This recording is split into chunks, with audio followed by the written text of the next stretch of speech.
समाजवादी सिपाही। अरे जलवा लहरा दो जलवा।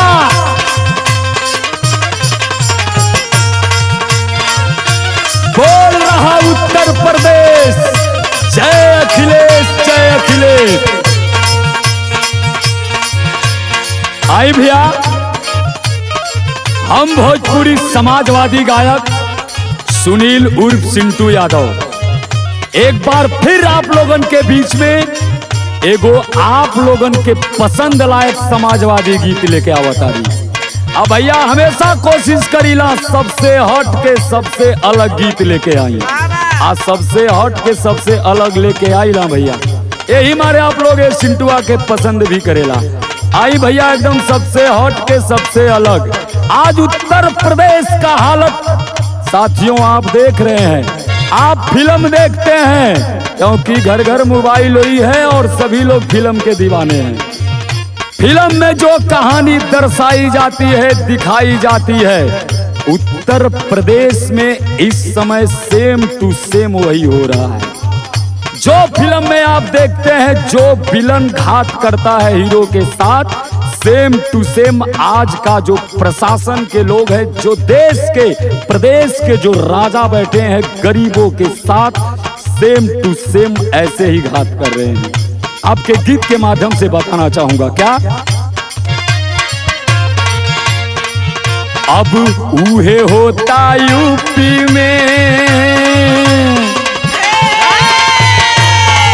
सेम टू सेम हो रहा है साथियों। अब उहे होता यूपी में जवन होला फिल्मिया में, सेम सेम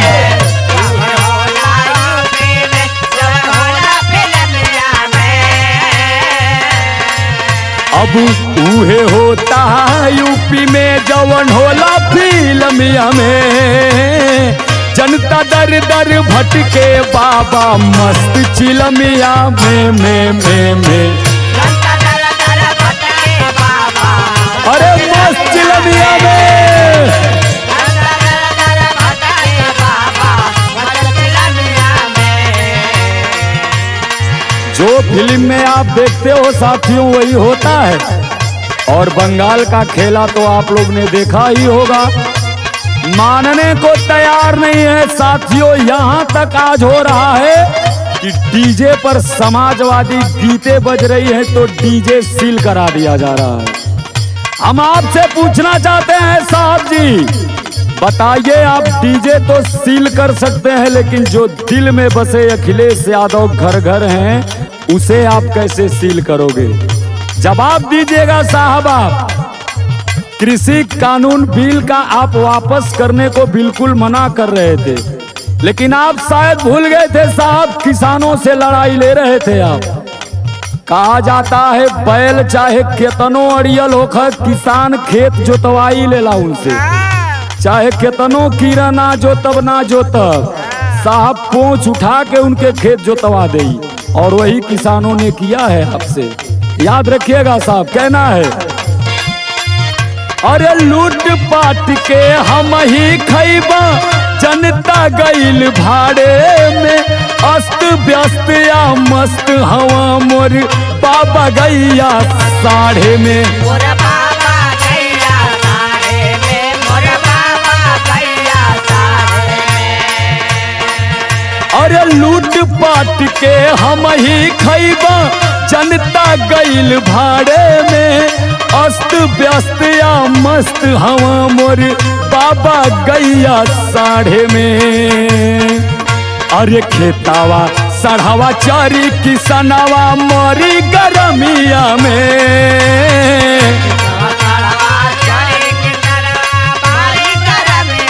मर जाई मर जाई।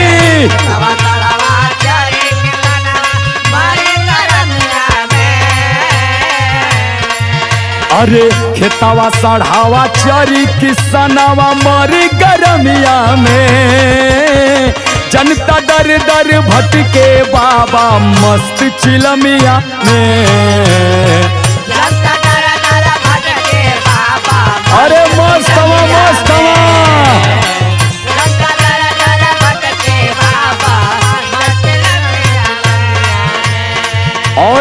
चीज देखिए साहब का, ये अपने सिवाय दूसरे पर भरोसा नहीं करते हैं।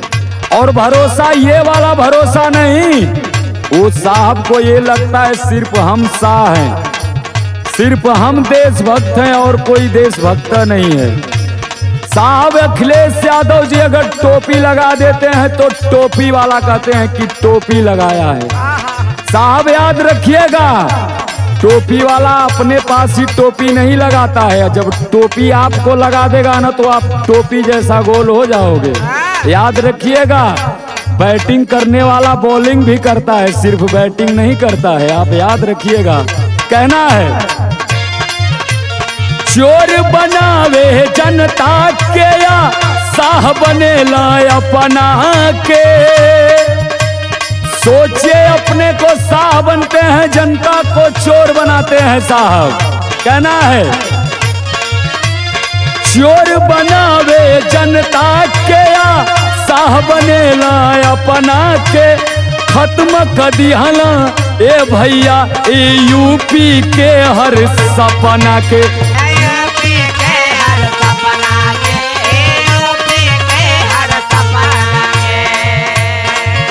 अरे चोर बनावे जनता के या शाह बनेला अपना के, खत्म कर दिहला ये भैया यूपी के हर सपना के।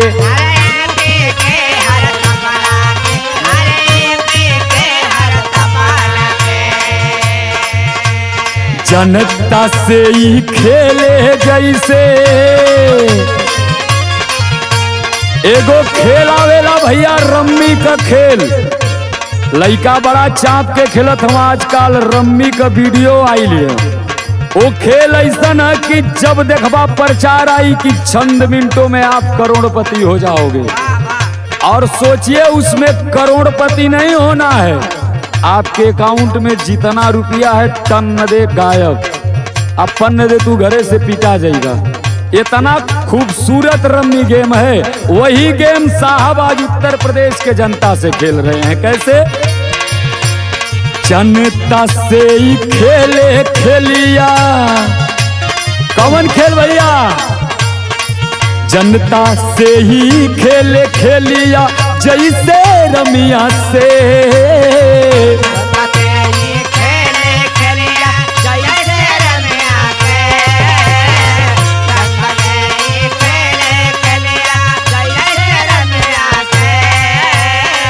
जनता से ही खेले खेलिया जैसे रमिया में, जनता दर दर भटके बाबा मस्त चिलमिया में।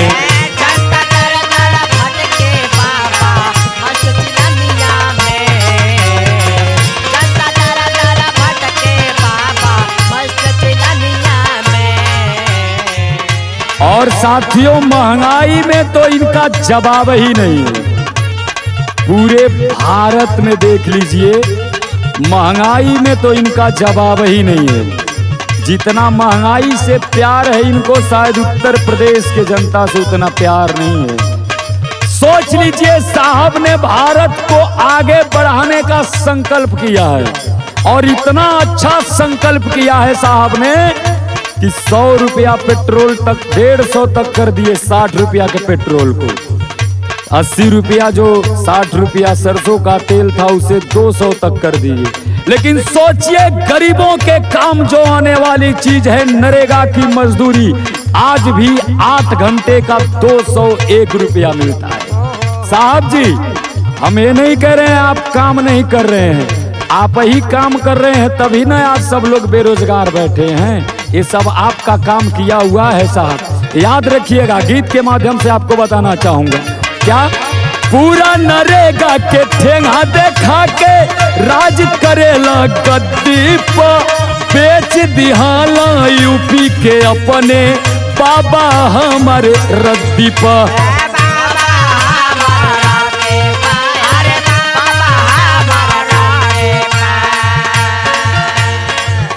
अरे पूरा नरेगा के ठेंगा देखा के राज करेला गद्दी पर, बेच दिहला यूपी के बाबा हमार पूरा रद्दी पर। अरे सिंटू सुनील राजन मन्नू, सिंटू सुनील राजन मन्नू रहेला कमिया में।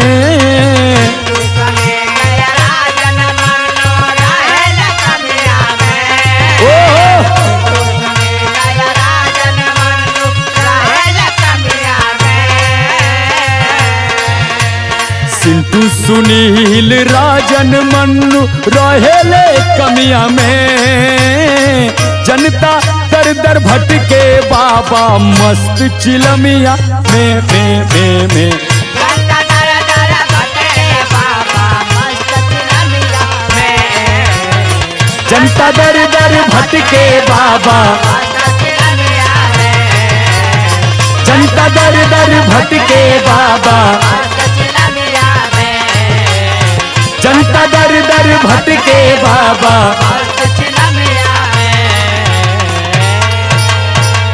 मस्त रहा व्यस्त रहा साहब।